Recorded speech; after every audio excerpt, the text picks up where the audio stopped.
తెలంగాణలో మౌలిక సదుపాయాల కల్పన రవాణా వ్యవస్థను ఆధునీకరించడంపై సీఎం రేవంత్ రెడ్డి కీలక డెసిషన్ తీసుకున్నారు.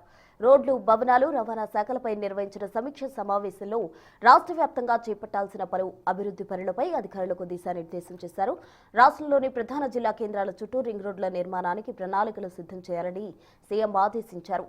జిల్లా కేంద్రాల్లో ట్రాఫిక్ ఇబ్బందులు తొలగించేందుకు భారీ వాహనాలు నగరం వెలుపలి నుంచే వెళ్లేలా రింగ్ రోడ్లు, రేడియల్ రోడ్లు ఏర్పాటు చేయాలని సూచించారు.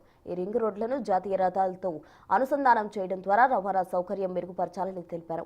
హైదరాబాద్ విజయవాడ ఎక్స్ప్రెస్ వే నుంచి నాగార్జున సాగర్ వరకు నిర్మించదలపెట్టిన గ్రీన్ఫీల్డ్ రోడ్డుపై సమగ్ర అధ్యయనం చేయాలని ఆదేశించారు.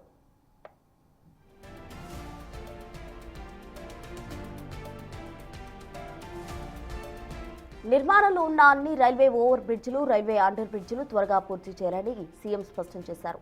అవసరమైన చోట కొత్త వాటి కోసం వెంటనే ప్రతిపాదనలు సిద్ధం చేయాలని అధికారులను ఆదేశించారు. అలాగే రాష్ట్రంలో నిర్మాణ దశలో ఉన్న బోధనాసుపత్రులు, అలాగే పెద్ద హాస్పిటల్ పనులు వేగవంతం చేయాలని సూచించారు.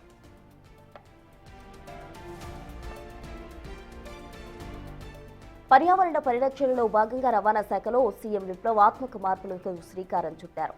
ఇకపై ప్రభుత్వ శాఖలు కొనుగోలు చేసే కొత్త వాహనాలు తప్పనిసరిగా ఎలక్ట్రిక్ క్యూఆర్ పరిధిలో అద్దెకు వాహనాలు కూడా ఈవీలే ఉండాలని స్పష్టం చేశారు. రవాణా శాఖలో స్వస్తి పనికి సేవలు పూర్తిగా ఆన్లైన్ చేయాలని ఆదేశించారు.